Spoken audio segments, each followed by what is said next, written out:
Aloha nerds, and welcome back to another episode of the Salawag's Widespread Gut Reaction, where I watch things and I react from the gut. Now, I'm doing the M. Night Shyamalan movies completely out of order. Today I wanted to talk about, it's not M. Night Shyamalan's first movie, but it's the first movie that really hit big, The Sixth Sense. M. Night Shyamalan, who is from Philadelphia, is the writer, director, and producer of his own films. And one of the things that's an earmark for each of his movies is that they're all very intimate, especially his early work. Very intimate movies. They're really about a small cast of characters who are going through a situation of some kind. And his characters do tend to be a little more still, a little more stilted. Even if they are dramatically interesting characters, you know, it's not a zany universe that Night presents. And The Sixth Sense definitely broke the mold for ghost movies. I think the closest thing we really had to The Sixth Sense maybe was The Ghost Ghost at the time with Patrick Swayze, which was an 80s movie. Really good flick. And maybe in terms of entertainment, Casper. But The Sixth Sense gave us a very dramatic version of a ghost movie that also felt incredibly real. It felt like you could be there. It felt like these were people who were dealing with the situations, and you know, there's the naturalness of it all came out. You know, in real life, you do have dramatically fun, interesting characters bouncing around all the time, but also there are other people who are sort of quieter and just have a quieter quality about them. And or some individuals may be bouncy one moment and the next they can just be so quiet and be so peaceful. And definitely Night's movies are about these characters who are a little bit more withheld, a little more withdrawn, but they have reasons for it. And what I appreciate about his movies is that the movies are about that reason. They're very personal. They're about the character's journey. And so just so a spoiler-free gut reaction for those who've not seen The Sixth Sense but are watching this just to figure out, should I watch it? Yeah. Do you like slowly paced but really good dramatic movies that are also a little scary? Because that's what this is. It's slow movie, but it's not a boring movie. You do have to kind of push through some slowness, but like The Godfather, it totally pays off. And like The Godfather, it has a really shocking ending. And you know what? Screw it. If you already know the ending, and that's why you're not watching it, watch it anyway. Because the strength of the movie is how you get there. You know, Romeo and Juliet, you know the ending. It's told you at the beginning of the story. What's fascinating about Romeo and Juliet is how you get there. Two lovers from two warring families fall in love and they kill each other, and wow, holy shit, that's the ending of the story of Romeo and Juliet, but you're told that right at the start. So the truth of storytelling is not that you require a twist, nor that you know, a twist necessarily makes it interesting. The true storytelling is that, you know, the emotional twist may be in there somewhere. It's not necessarily going to be at the end, but what matters is how you get to that emotional twist and what is the reaction to that from the characters dealing with it. Because if you're out and you got your own problems, you know, you've come to this movie because you would like to deal with someone else's problems and not your own, but not carry them beyond 2-hour limit. I got a 2-hour limit to not think about my own shit and go. And The Sixth Sense is this really, it's just a really great movie. A young boy can see ghosts, and played by Haley Joel Osment, who's been in a lot of stuff lately. Tusk, Future Man. God, I forgot. He's popped up a couple different times in some fun stuff. Here he is at 8 or 10 years old, something like that. Really fantastic performance, playing this kid who's terrified because he can see ghosts. And not only that, but ghosts seem to pursue him and seem drawn to him. And he's not exactly sure why. And Bruce Willis is a therapist, a child therapist in particular, who is assigned to help out this kid. And at the start of the movie, mini spoiler here, at the start of the movie, Bruce Willis gets an award for his fantastic work in helping out children with his psychoanalysis and his therapeutic approaches. He's helped a lot of kids in the city of Philadelphia. And as he's enjoying getting his reward, spending the night with his wife, a man shows up in their house and he says, "I'm a kid that you helped, but you didn't actually help me, and I've been waiting 10 years to tell you this," and shoots him. And that's the start of the movie. So Bruce Willis, when he meets Haley Joel Osment, he realizes this kid has very similar issues to that other one. And there's this kind of itch to right that wrong, or at least just solve whatever the problem was, you know, because this guy has dedicated his life to this mission and just learned that he let someone down. And that's sort of the subtext and the context around why Bruce Willis is going to commit the next 2 hours of your time to trying to understand this kid and help him out in the correct way. So, but, you know, the whole thing is, as soon as the kid tells him, "Well, I'm actually like this because I'm scared of ghosts. I see them. I see dead people." Bruce Willis is like, "Oh, okay, you're crazy." And so part of the movie is the challenge of this, you know, award-winning psychoanalyst therapist guy to overcome what he believes to be reality and accept that this kid is seeing ghosts. And that's a chunk of the movie. But once the kid says he sees ghosts, this is okay. So right there, if that intrigues you, and you, again, there's some scary, it's not a super scary horror flick, it's not very gory, you don't see murders or anything like that, but, you know, there is some, you do see some ghosts, and some of them are in different conditions than others. Some of it quite frightening, like there's some people hanging. And yeah, so watch out. If that makes you too squeamish, this may not be the movie for you. But if you don't mind that, if you like a little bit of that scariness, but just a little, then you're gonna love this movie, because it's like I said, slow moving. But when we get to the point of understanding the kid, because that's part of the movie too, trying to figure out what's going on, why does he see ghosts, and what is he supposed to do, and why are they drawn to him. So that's the whole mission of the movie, and it's really trippy. I think it's best after learning the twist. Once you learn the twist in the movie's a little bit weird the second time, but when you watch it the third time, there's something about it that really, like, you kind of get what's going on in a completely different way. And then there's some people who have totally said things about this movie that I'm gonna repeat. That was like, oh, that's a great sort of point of view on the movie. But once you know the twist about the movie, I think you're going to see it as an even stronger movie, as opposed to, oh, a sucker punch happened at the end. So I think many people would probably pigeonhole this movie into a sucker punch kind of, oh, wow, okay, that's the twist, you know? I think they would put it in under that category. But to me, it's like, okay, well, yeah, so you know the twist. So that means if you watch the whole movie again and you still feel something at the end, that means that the story was great. And that's my argument. It's really great story and really great storytelling. Because you also have Toni Collette, who we all know from United States of Terror, A Little Miss Sunshine, Hereditary. Oh, God. So, horror movie connection, Toni Collette in 2 ghost movies that I know of. Hereditary.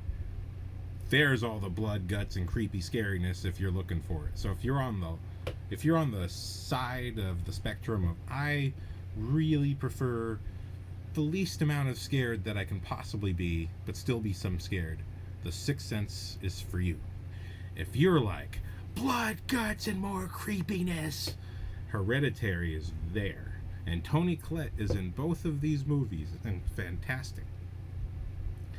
I think she's only become a stronger and stronger actress, but I think watching this again, because I had to show my friend, you know, he hates M. Night Shyamalan, but has not seen any of his movies, and I hate that. Like, don't do that, kids. If you're gonna hate something, try it first. Unless it's drugs, you really don't have to. So if you're interested in sort of that level of horror, the smaller level of horror, then I highly recommend Sixth Sense to you. Now I'm gonna nerd out. So the spoiler-free section is complete, and now the geekery shall begin.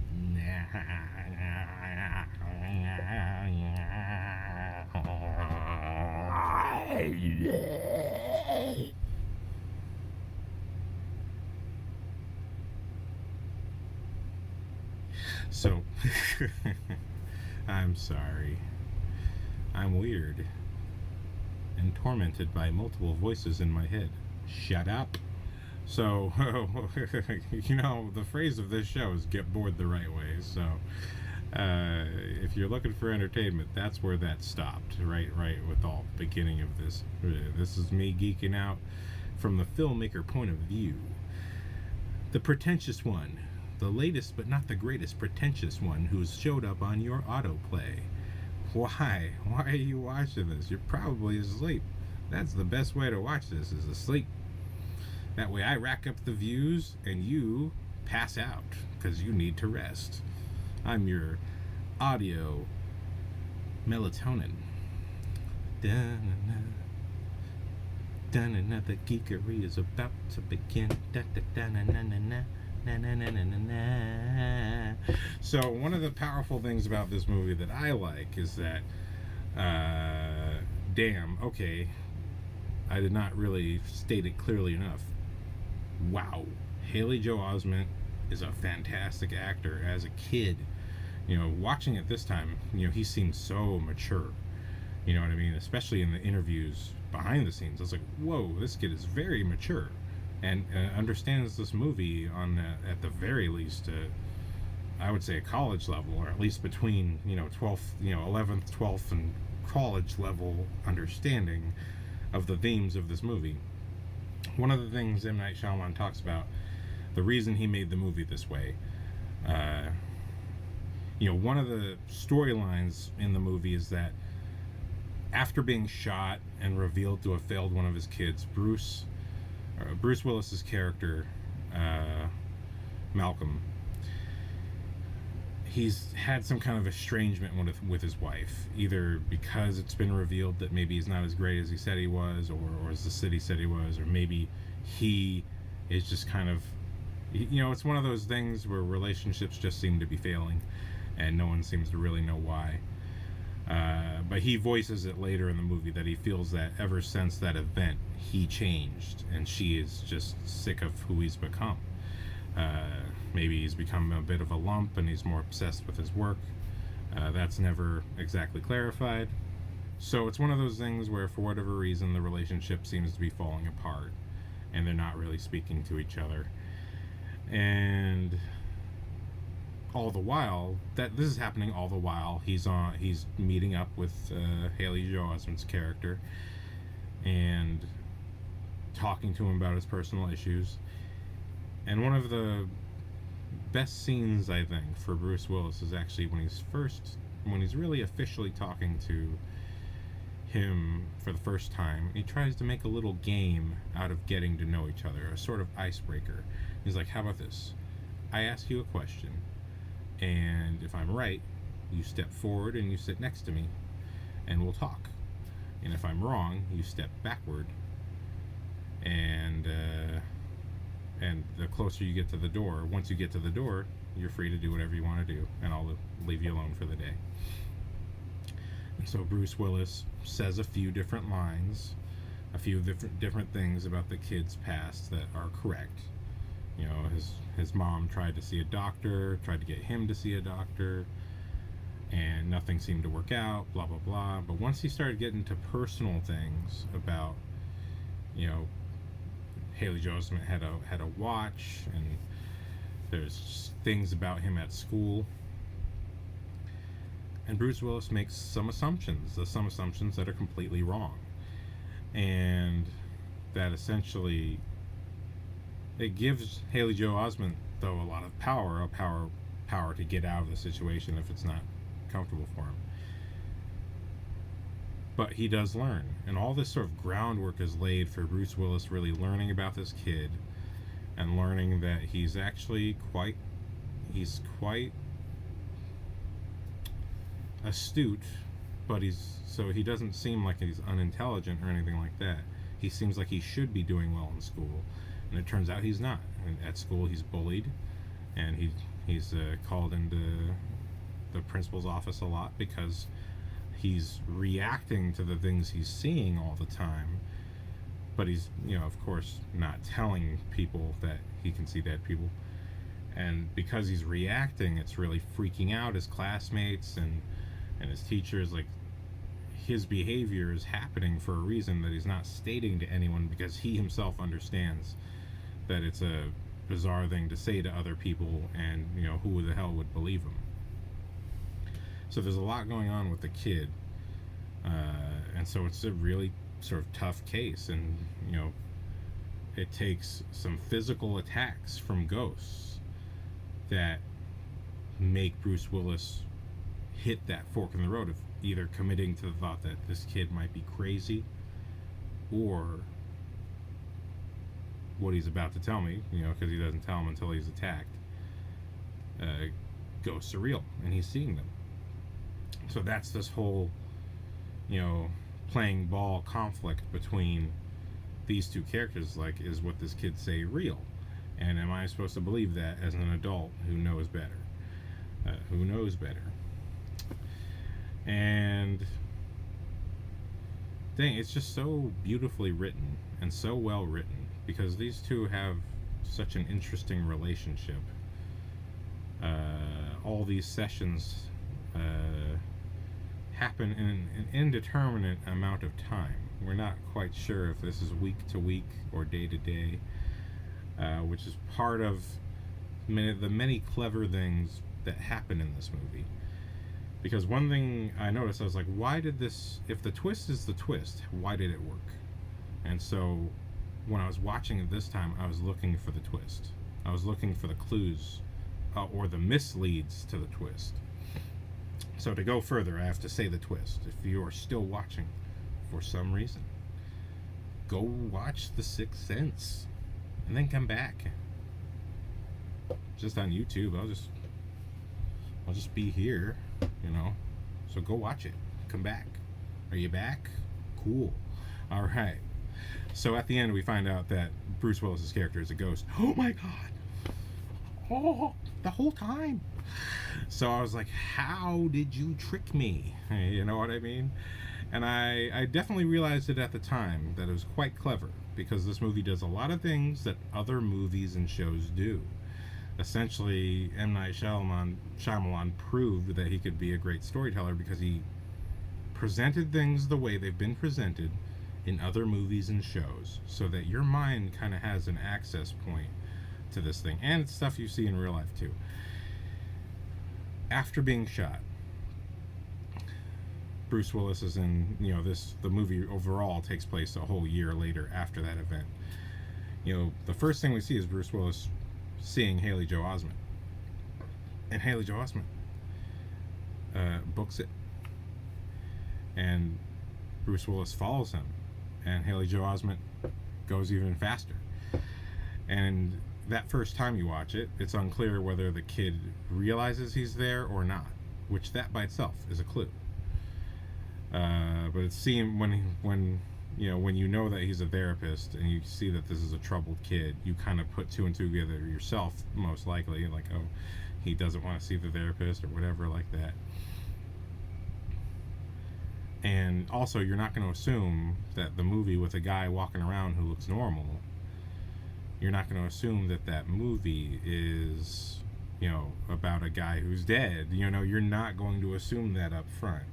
if he's walking around doing normal things, talking, at least talking to Haley Joel Osment the entire time.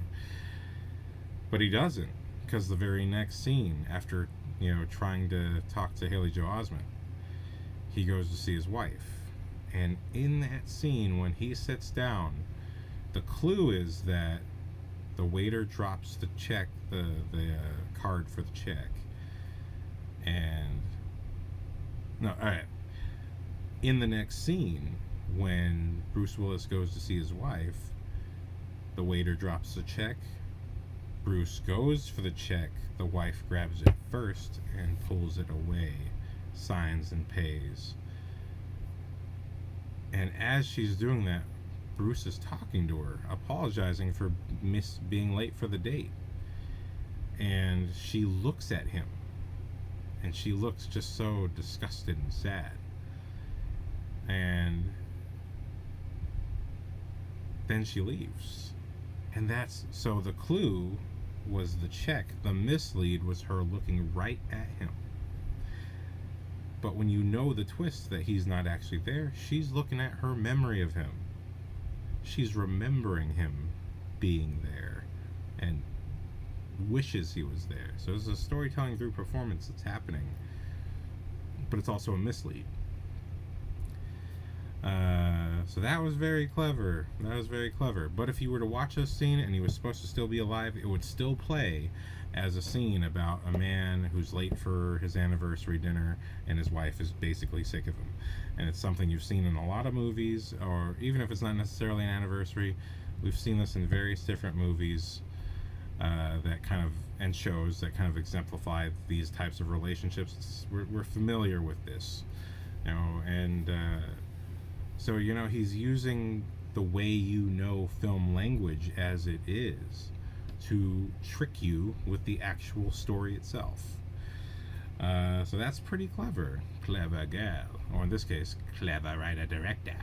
Yeah! Storytelling. It's a scary thing. So there's a lot of that in this movie. So watching it this time, I'm like, wow, the clue is right next to the mislead. So that's pretty clever.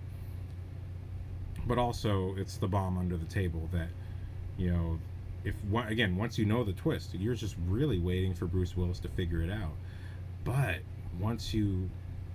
because the rules are laid out, when Haley Joel Osment reveals that he can see ghosts, he lays out the rules.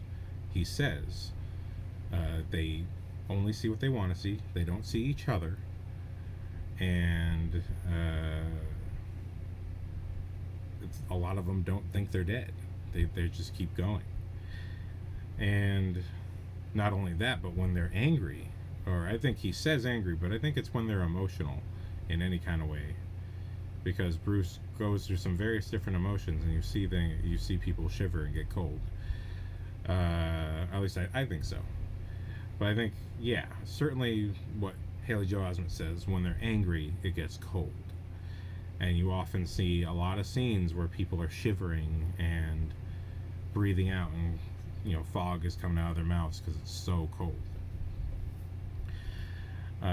So that's the clues. When you watch the movie again, there's a lot of clues. You see, at the very least, the wife wearing a sweater on when he's in the room. So, the clues and the misleads sort of make a large part of this movie. And the performances are just fantastic. I forget the actress's name, but she's in quite a few things that I enjoy. So here's the actress who plays the wife. Look her up. Check out her other movies. She's really great. And I think what's cool is that because of the twist, we can't have these two ever really having a true dialogue scene. It has to be this perceived distant relationship. And so really, again, knowing the twist, every time he sees her, and he sees her interacting with a coworker who there seems to be some kind of romantic connection going on. And he even, when he sees them at work about to have a kiss for the first time, he smashes the window and he walks away. And by the time they get to the window, of course, they don't see him. But again, it's a clue and a mislead at the same time. Because he walks away, it takes away the opportunity for a confrontation. But it's also a clue because the rules are laid out. Ghosts can move things around, and they can touch things, and they can interact with things, and they can interact with you. But again, they only see what they want to see. So there's a lot going on. Like, whatever the baggage is of that ghost, they're still kind of behaving that way. So it's nuts when you think about that really what he's doing is watching over his wife. You know, he can't fully interact at all, but there's little, when he's emotional, he can create a reaction. So it's kind of like this sad story of a ghost who's watching his wife mourn him, and he can't do anything about it, and he can't be with her. And that's a really sad story. You know, it reminds me of, like,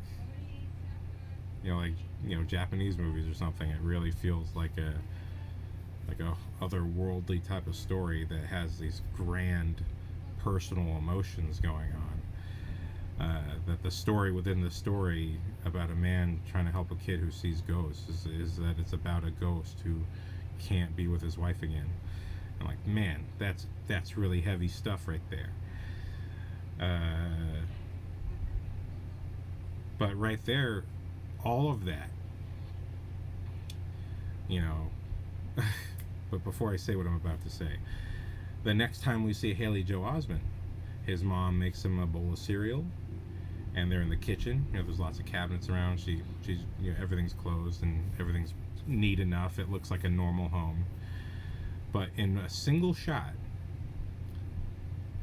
asterisk, in a single shot, we see the mom set the table, make the bowl of cereal, put everything away, walk by the entire room where there's a lot of cabinets, everything's sort of tidy.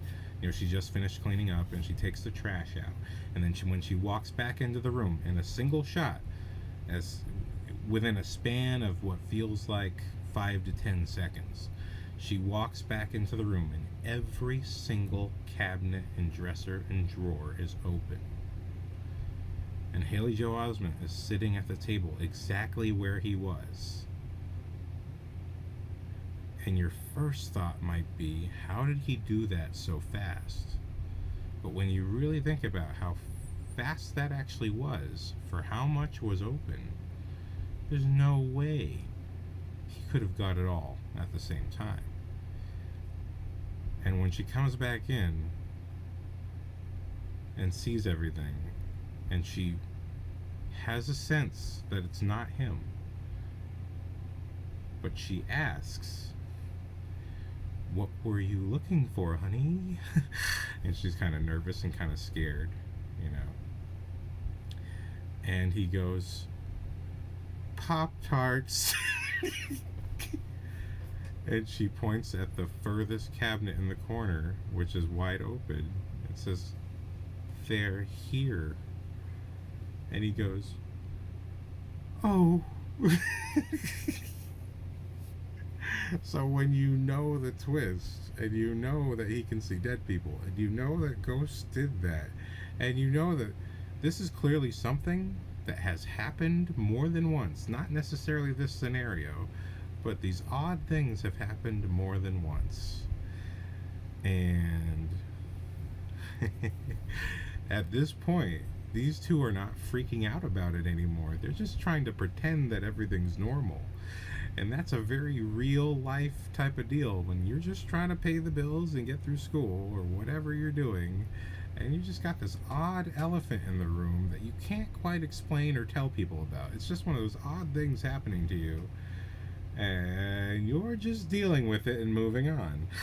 You know, and that's what this conversation is. It's just, when I heard the "oh," it's just like he wasn't looking at shit. You know what I mean?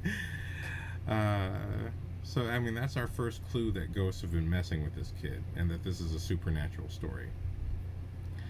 But the clue, that the evidence that this is real, when Haley Joel Osment gets up from the table to go to school, she looks at at his hands. That she looks at where his hands were, because his hands were flat on the table, just stuck to the table.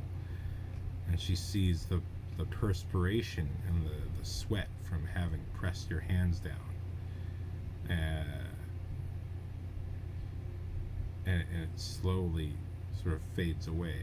So it's the evidence that he never stood up in the first place. So, and if he didn't stand up in the first place, that means something else did all this.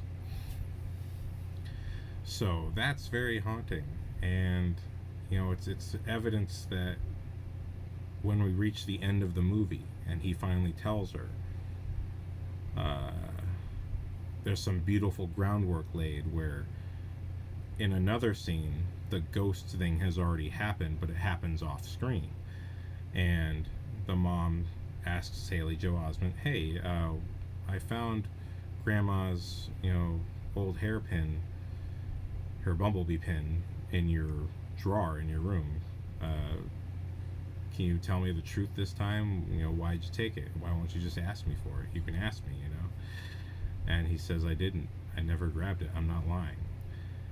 And she gets very emotional and accuses him of lying again, but tells him, if you can just tell me the truth now, I won't be angry. And he stands his ground and tells the truth. He did not move it. And she gets mad and tells him to go to his room. He's had enough food.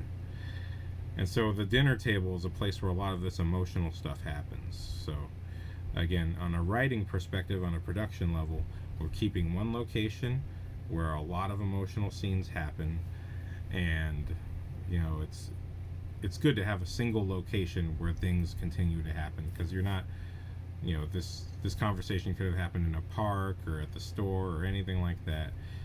But we keep it in one location. It's more affordable. It's better to do. But also, the kitchen is the first evidence of ghost activity in front of the mom. So this second conversation is evidence being presented, but it happened off screen. And so an arc is being laid with these two scenes, that when we get to the final scene between the two of them and they're stuck in traffic, he tells her the truth. And his first words about what the truth are is, I'm ready to communicate with you. And she's like, okay. And they're stuck in traffic, and he describes that the reason we're stuck in traffic is because a lady got hit up there. She was riding a bicycle.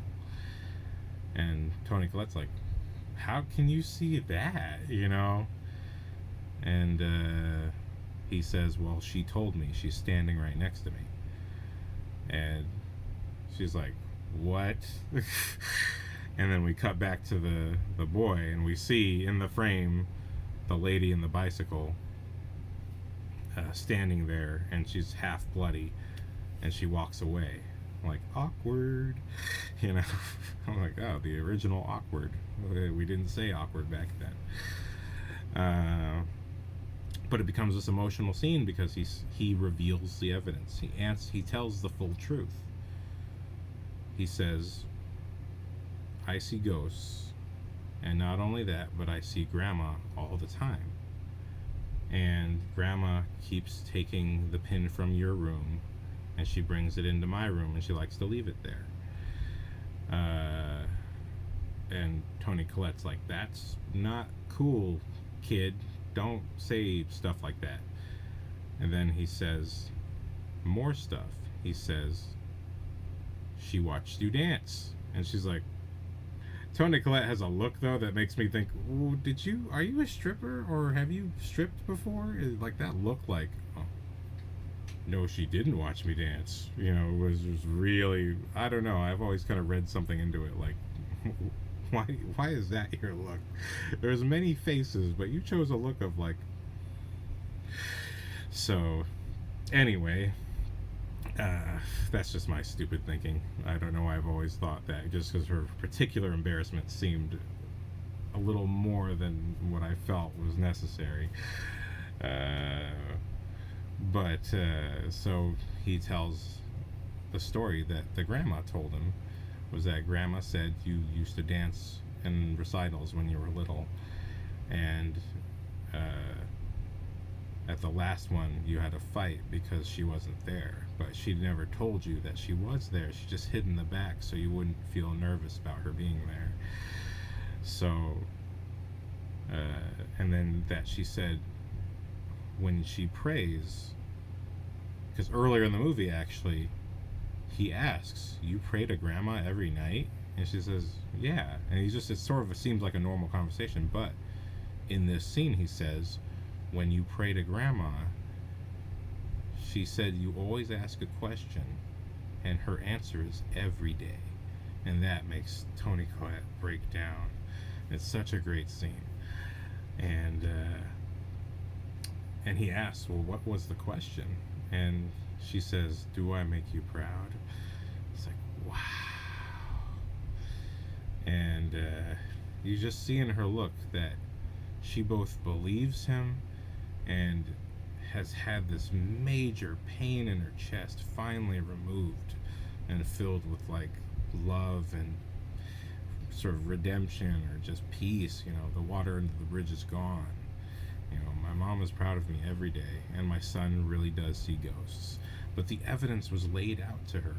And they have a lot of really nice, cute scenes with each other. My favorite scene of them, actually, besides this one, my second favorite scene is one without any dialogue, and it's after he's been attacked by a ghost and bullied by kids, and it's just a nice little shot where he is in the cart. They're there at a grocery store and they're coming out of it, and he's in the cart, and she just all of a sudden starts going really fast and running through the parking lot, and he realizes what's going on and he puts his hands up and he's like enjoying the air, and then she stops and they both laugh, and it's just a cute mom-son moment.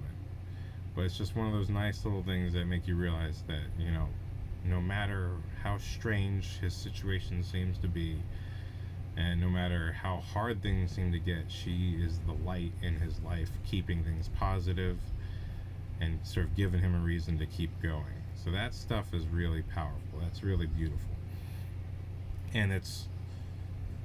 And her character has a continuity. She has a line that she says in multiple scenes. Look at my face. Do you think I'm upset with you? Or do you think I think you're a freak? Or do you think I'm mad at you?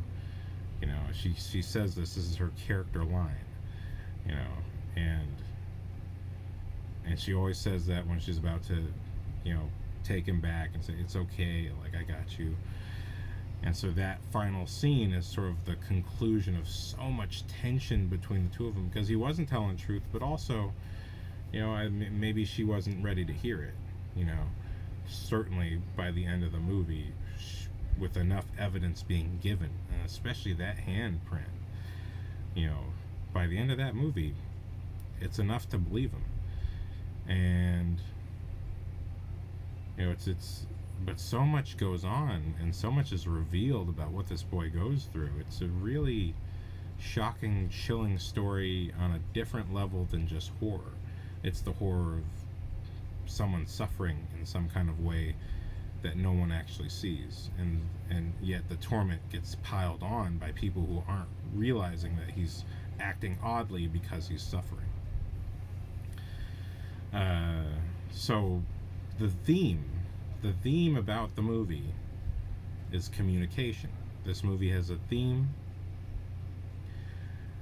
and it's about people communicating with each other. Bruce Willis is struggling to communicate with his wife. He can't communicate with her because he's dead. And, you know, the son is struggling to communicate with his mom because he has this unbelievable scenario that's so bizarre, and it's so shocking and creepy. But with Bruce Willis's help, he actually does find a solution. And the other spoiler territory we've been in for quite some time, the other spoiler is that, you know, these are two guys at different ages learning how to communicate with their loved ones. You know, guys who are just sort of being strong and silent, but what they're being silent about is what they need to let out because that is what's holding them back from having a full relationship and having a full life. They're so held back with their personal demons, and sort of once, but also they're fighters. Bruce Willis has a moment of giving up on the kid, which really hurts the kid. But by that point, the kid, it hurts him because he wants Bruce's help now. Now he believes that Bruce really wants to help him, and he wants that help. So the story kind of goes back and forth between all these emotions really well. And I forget who said it, when, and why, but some time ago I heard about the difference between an A movie and a B movie. That in an A movie, you solve things in the real life way. You go through the real life challenges and obstacles that you would actually go through to solve a situation. In a B movie, everything is solved by the genre that you're in. I think I'm paraphrasing and totally saying it wrong, but I believe that's what I heard. And what I think is beautiful about Sixth Sense in particular is that it really merges the A movie and the B movie. In real life, if you really want help, the best person to go to at times can be a therapist who can help you examine your life and let you vent to them and have you vent what you're looking for in your life, what could help you move in the correct direction just so that your life can improve. And a therapist can be the best person for that. I can tell you from personal experience, when I was in high school, I was going through some stuff, and someone thought I needed therapy and recommended me for therapy, and I had a therapist through the wellness program at my school, and my school was like one of 11 or 13 schools that had a wellness center, and that was hugely helpful for me. I think I might have been, not the first, but I think I might have been an early part of that program, and it was very helpful for me, and it gave me a lot of the tools that I use to this day to help me improve myself. And I'm still not a perfect guy. I definitely have major social anxieties. I don't say it, but I keep a lot of conversations short with people because I often feel internally that I'm just going to say something wrong or awkward. Because I used to be quite blatant about my weirdness and my goofiness, and I just, I don't want to put people off, and I have that kind of off-putting way at times.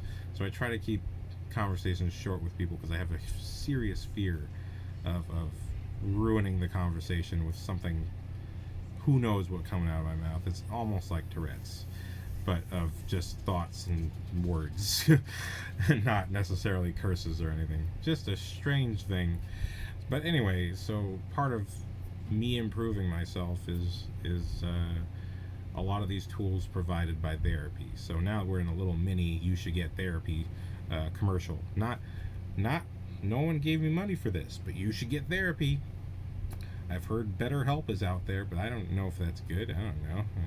They're not giving me any money, and I've never heard of them except through podcasts. So, but there's resources out there if you need to talk to someone. But it's very beneficial. I wouldn't say my situation was like some kind of dangerous situation.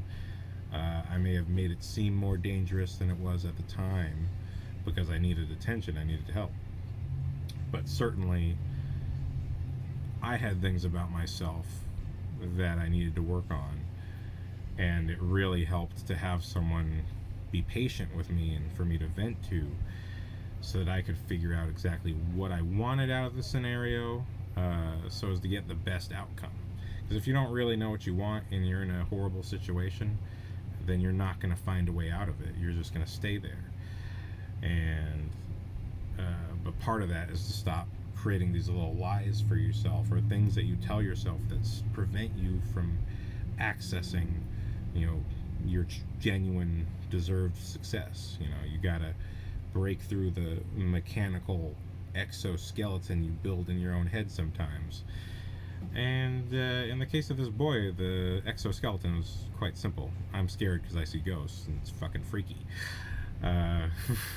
Thankfully, it was simple enough to handle in a 2-hour movie. And for Bruce Willis, it's just that he's dead, and he needs to realize he's dead, and that's why his wife's not talking to him, because she can't experience his existence anymore. He is on the other plane. He is in the Twilight Zone now. I said a lot of stuff. But the theme is communication. The theme is these people needing to learn how to communicate, and it's felt throughout every single scene. And every single scene is about it, and every single scene benefits when communication occurs.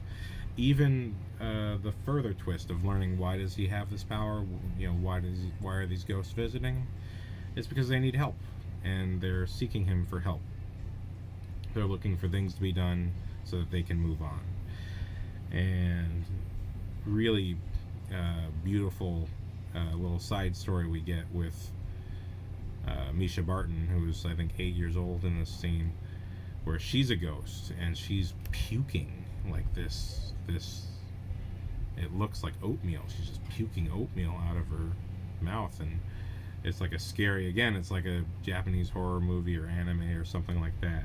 It's this very scary image. And she says, "I feel better now," and it's just very like you don't look like you feel better. But there's a beautiful scene where he runs away from her, and he realizes that she's not chasing him. And storytelling through performance, you understand that it's all visual. He's not saying it, but you see him realize he's not being chased, and he musters up the courage to go back and talk to her. And one of the beautiful things in the behind the scenes that I liked is that M. Night Shyamalan told one of his directions to Haley Joel Osment was that, look, I don't want you to play this as scared. You are scared, but you're a fighter. You're a fighter, and you're fighting in every single scene. And this scene is one of those situations. He fights himself and builds the courage to go up and face 8-year-old Misha Barton, pukey Misha Barton. So sorry, character. That's a sad story you got.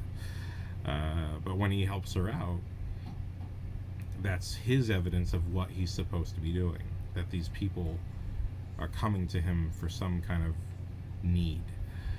And man, the theme of communication itself solves a lot of problems, and sometimes you just need to find someone to talk to in order to get out whatever the real thing is that's bugging you and eating you on the inside.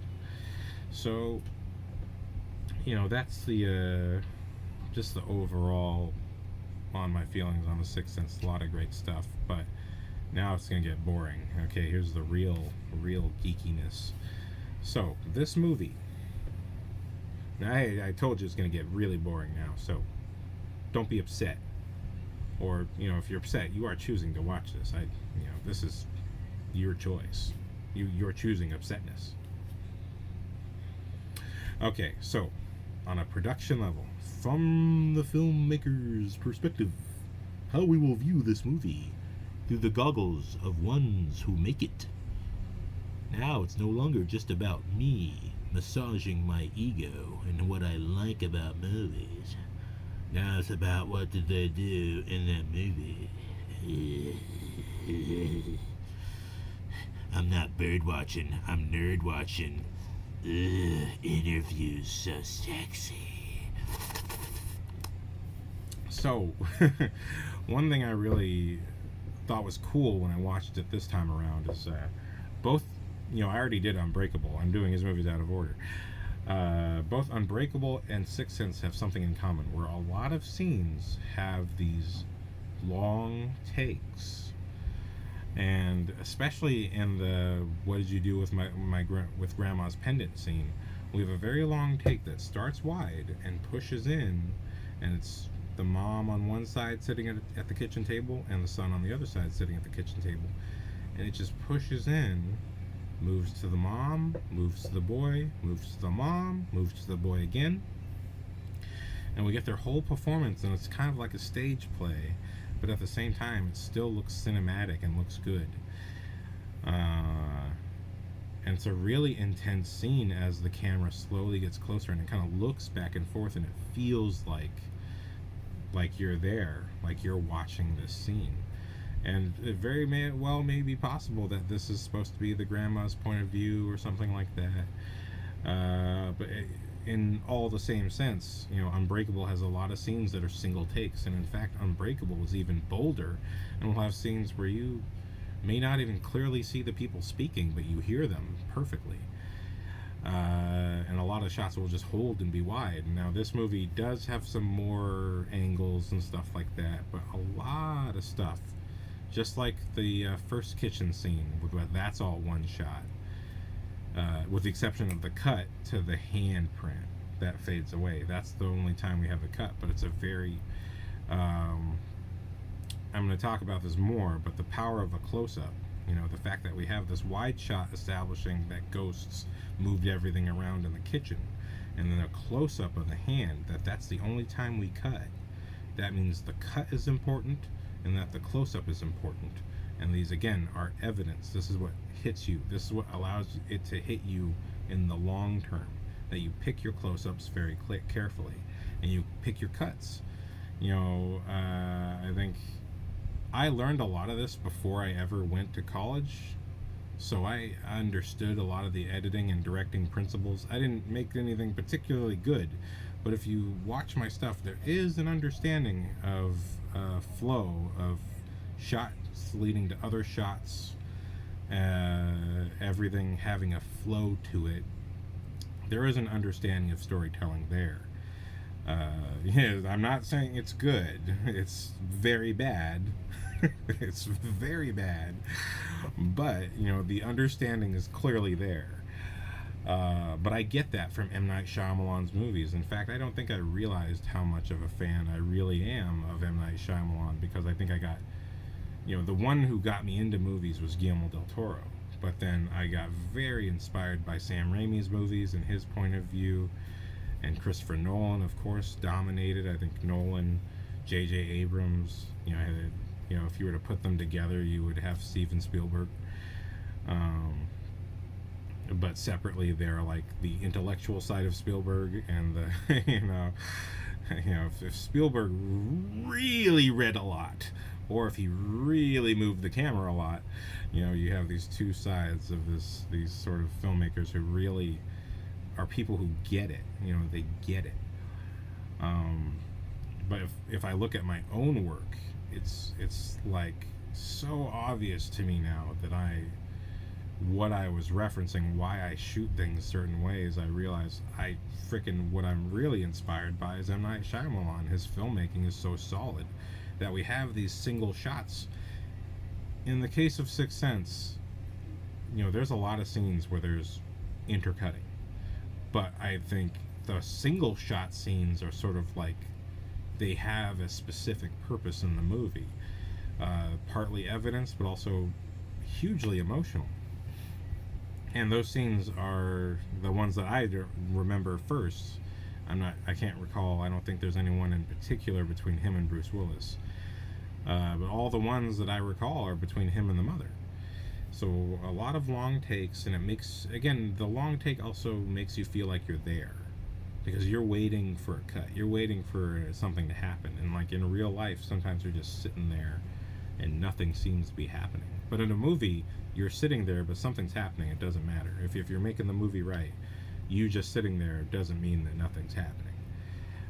So when Haley Joel Osment's at a party with his classmates, and he's all by himself, and it holds on him for a while when he's looking at something. And when he walks up the stairs, we follow him for a good minute. Now there's cuts there, but the choice to hold is a director choice. The director wants you to feel this moment. And holding, it can be used for anything really, but it's very good for suspense and horror when you just hold on a shot for a while.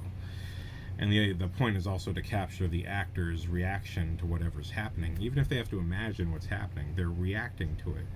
And your feeling as an audience member is you're being affected in a empathetic or sympathetic way based on how that character is reacting. Because when you enter a movie, you're entering someone else's dream in a kind of way. And you're trying to find some kind of access point to understand what they're going through. But if they're in a situation and you think you would be scared too. You know this is a ghost movie. I'm like, I know there's a ghost in there. Don't go near that door, kid. You're feeling what he's feeling, but he is in the movie, so he is written to go next to the door. You know what I mean? But he does not choose to go into the door.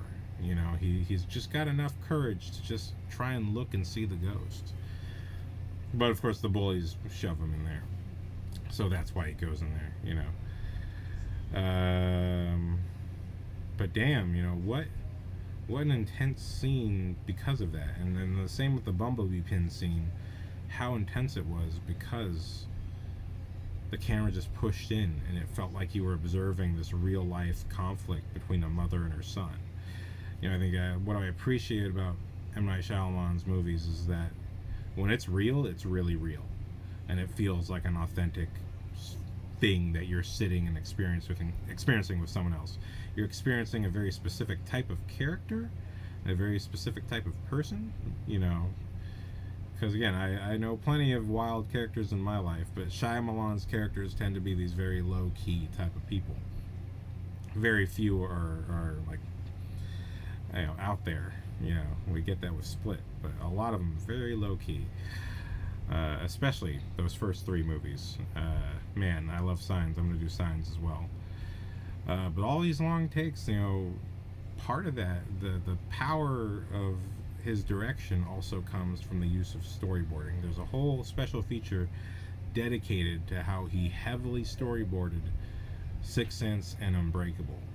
And that's how he chose to shoot it. He really tried to think of, like, what's the best way to tell the story in as few shots as possible, not just for what they call economy of storytelling. Economy of storytelling is like you're trying not to shoot so many different angles so that you're spending the most money on really just getting good performances and getting out of there. I mean, that is one important thing.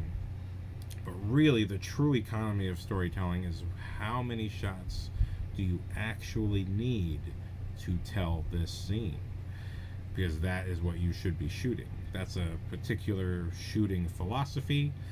And in the interviews, Shyamalan addresses, like in most movies and shows, and as you, the audience, are trained to appreciate and understand, are shot with coverage, multiple angles. You're seeing different people. I think the fascinating thing about with the rise of podcasts, a lot of podcasts are just like this, where you're not cutting back and forth between people. Red Letter Media cuts back and forth. But Kinda Funny, Comic Book Girl 19, not a lot of cutting to different people or anything like that. And you're just sitting and sort of being there. And that by itself is interesting. As long as what's happening on screen is genuinely interesting. This show is boring as balls, but you know, you must be really bored to be here. Wow, thank you for choosing this for your boredom. But yeah, you know, that's the economy of storytelling philosophy of how many shots do I really need to tell this story is what Shyamalan goes through. Nolan for sure does it. Sam Raimi has like the opposite point of view. It's like, how many shots can I get into the scene? You know, I really want to tell the story. You know, what a wow. I have heard interviews that he's quite fierce with getting as much footage as he possibly can. Not in the Michael Bay way, but he just really likes to get that take right. So that's another form of filmmaking altogether. Every director has a different way of getting there. This is M. Night Shyamalan's philosophy. A lot of TV people have to have this philosophy because they can't overshoot. They're on very tight schedules. TV shows are shot mostly between 5 and 7 days. Some are 8, but most of them 5. That's a really short time period to shoot a scene, especially if you're talking multiple angles. So whenever you can cut it, you cut it. But Shyamalan's coming at these movies with that from the jump. He's like, no, what do I need to convincingly tell the story and get the audience to feel what I want them to feel? And you see that across all of his movies. So, you know, hats off to M. Night Shyamalan for just being goddamn brilliant, but the power of really focusing on his storyboarding to make sure that anybody on any crew level can look at the storyboard and they know what he's trying to accomplish within the shot. The cinematographer looks at it, oh, you want it framed this way. Even he doesn't have to communicate what lens size to use necessarily. If the cinematographer sees that, he's gonna imagine at least 3 to 5 options of what lens would get the right angle and the right look for that shot, because he knows what shot to get. The editor will know what to cut to per line, because storyboards sometimes even have the dialogue of what's supposed to be within that shot, so that helps too, knowing what the director wants per line. Oftentimes the editing choice, what you would call an L cut, is someone saying something, and while they're saying something we see someone else, and that has a purpose too. In Superman Returns, we have the best, easiest example of this, when Superman returns and Clark Kent also returns at the same exact time, and nobody notices, but he has a conversation. He sees Lois has a son, and the son's about 5 years old. Superman's been gone for about 5 years, and she doesn't have another husband, and she no one says that her current boyfriend is the father. They are assuming he's the father, but no one says that. And there's the first scene where Superman is meeting Lois and her son. There's a line where she says, he takes a lot of vitamins, but, cut to Superman's face, I know one day he'll be big and strong just like his dad. And we're on Clark Kent on the line of, I know he'll be big and strong like his dad. He's not saying it, she's saying it. That's an L cut. But we're on Superman because the reveal of the movie is that that's their son, because they hooked up before Superman left, and that is their kid. But she doesn't remember hooking up because Superman Returns is a modern day sequel to the 70s movie Superman 2. And in Superman 2, Superman and Lois hook up and fall in love, and they do the deed. And after the villains come and kidnap her, because they know she's close to him, to protect her, he kisses her and somehow gives her amnesia. That makes no goddamn sense. But we get Superman Returns because of this. So that's just a team effort there. Because Lois has amnesia about that night. Or does she? So that's the whole question of the movie. I wish the movie had just addressed that directly, rather than having it be something that you have to be a real nerd and see Superman 2 to know. So, but yeah, so lines of dialogue and where they're placed and what they're said have incredible meaning. And example, in this movie, they only see what they want to see. When Haley Joel Osment says that line, the shot is on Bruce Willis. Lots of little things like that are threaded throughout this movie as well, for the filmmaker who knows that that is why that shot is there over that piece of dialogue. As an audience member, you pick it up too. You pick it up too all the time. You know, you may not always be thinking about it, but as a filmmaker, you have to. As an editor, you are making that cut for that reason. You're creating a suggestion. That suggestion is what that's the subtle threads that allow the audience to experience the movie without necessarily always intellectualizing what they know to be true later on. Just like the single shot, with all the pantries and all the drawers open and Pop-Tarts. So, you know, every aspect of filmmaking is very important, and again, storyboarding is part of picking those shots, and making sure your economy of storytelling is tight. So, really, hats off to M. Night Shyamalan for committing to storyboards. All the professional directors storyboard. Not everyone, well, maybe not everyone storyboards, but typically the big ones whose names you know, they storyboard. And they do that because they don't want to waste anyone's time, and they know what shots they're trying to achieve, what level of cinematography they're trying to achieve, because all of that is part of the director's vision. Every single crew member brings things to the table that the director would never think of, and the director gets the credit for saying yes. But the director has to know that saying that yes is better for the movie, and you as the audience know it when it works for you. And when it doesn't work for you, guess who's also responsible for that yes? The director. So that's what it is. But so I just wanted to geek out about that. And really, young filmmakers who might be watching this, because I did say this is for you. Young filmmakers, new filmmakers, people trying to make filmmakers better. Stop watching reviews. Go watch commentaries and special features from real filmmakers and hear it from them. You are not going to learn anything from a review that you can't learn better from the filmmaker who made the movie. And no one filmmaker is right. Everything, I've been a filmmaker for 15 years, and I'll tell you, 16 years now, and I'll tell you, I'm always learning. I really was not that great. I'm getting better, but I'm always learning. I'm always learning from the masters, the guys who are actually doing it, who are out on the field, making the plays, getting it done. Because that's, if you want to become a better filmmaker, that's where you learn. And you learn from watching their stuff and knowing what they do. I think that's why filmmakers sometimes lose interest from audiences, because the audience essentially intuits what they're going to do. And Shyamalan had that problem.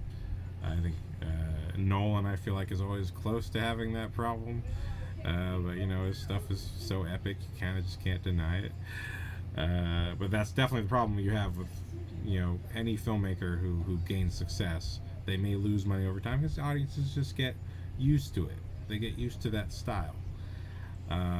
So the filmmaker who changes it up a lot, even if they maintain the same style, can keep the audience potentially longer. Sidney, I forgot his last name. Sidney, the director I'm talking about, his first name is Sidney, is known, has made so many movies that people have watched and loved. Or Coen Brothers, that's another example. And they change it up. Every movie is different, and they approach each movie differently, and that's what works for them. A lot of filmmakers who are popular for short periods of time, or even long periods of time, just have a particular style and an earthiness. I think Steven Spielberg, he just made movies that felt natural. I mean, yes, it was about families who had some money in their pockets, but they felt like real people that you could meet across the street. That naturalness, that relatableness was the access point that made these people, people you could care about. Like Jurassic Park, most people don't know anything about archaeology. I certainly don't. But Sam Neill being awkward around children and being awkward with guys checking out his girlfriend all the time and having to just be cool, you kind of relate to him, and ultimately when the story forces him to have to protect the kids from dinosaurs, he was avoiding them before, so it just kind of adds to the context of the entertainment. That is the entertaining aspect of storytelling, is that you thread that stuff in there, the actor plays it, and you feel it. That is the feeling you get. So I think, Spielberg, has definitely lasted the longest in terms of really just keeping audiences' attention. I think you hear about him a lot less these days. I've missed a lot of his movies in the last 10 years or so. I feel bad about that, because he is one of those early heart influences. But each one of these filmmakers has an approach to economy of storytelling. Michael Bay shoots the shit out of every scene. He shoots things like a commercial. I think he has pared it down ever since Transformers: Dark of the Moon. I think he's sort of pared it down. I think he's cooling off a little bit, but he still has a particular style. And fuck yeah, go for it, man. It's people are going to see it, so geez, it's no matter how offensive your movies may appear to be, people are still getting in your movies. So as long as they're still doing that, go for it. Make these fun movies, because I'm still inspired by those Transformers transformations. I say every director has their own way. But without question, Shyamalan, I realize now, after not watching Sixth Sense for a while, seeing it again and recognizing all the stuff and binging the special features just so I could have these little tidbits to say. Shyamalan's a really fantastic director. I think he may be heads above all the others. You know, I'll put him right there next to Steven Spielberg in terms of how strong he is of a storyteller. You know, he really knows his stuff. And I appreciate that, and I appreciate the commitment to making sure that every image, not a single frame, is wasted. And not being afraid to throw out shots because they don't make the movie better. You know, I think that's something I grapple with because I'm an editor first, even though I love directing. But that's the challenge. What can you cut out to make sure the movie's right? And he cuts it out from the start. That's why you storyboard. Because if the shot doesn't look good as a still picture, because essentially, even if the camera moves, you're still making a frame that people look at, and you're seeing something happen. You're making a single shot, because that's the story part. That's what people are reacting to. That's what your job is. You're the illustrator, and everyone else is the colors and toning and printing. You're creating a single frame that tells a story. So all of that commitment from the start really helps make your movie stronger overall. You can always change it later and shoot off the cuff if that feels right, but better to have that storyboard up front so everyone knows at least what you're going for and what to be ready for on the film set, so they know what's going on. You try and do that stuff as ahead of time as you possibly can, so everyone knows what to bring. So on a production level, that's just hugely useful. So that's I think that's enough now. I think half of you have left, the other half are asleep. I'm good at this. Yeah, good job. Should he be named TheSalawag or the melatonin voice guy? He's melatonin for your ears. TheSalawag.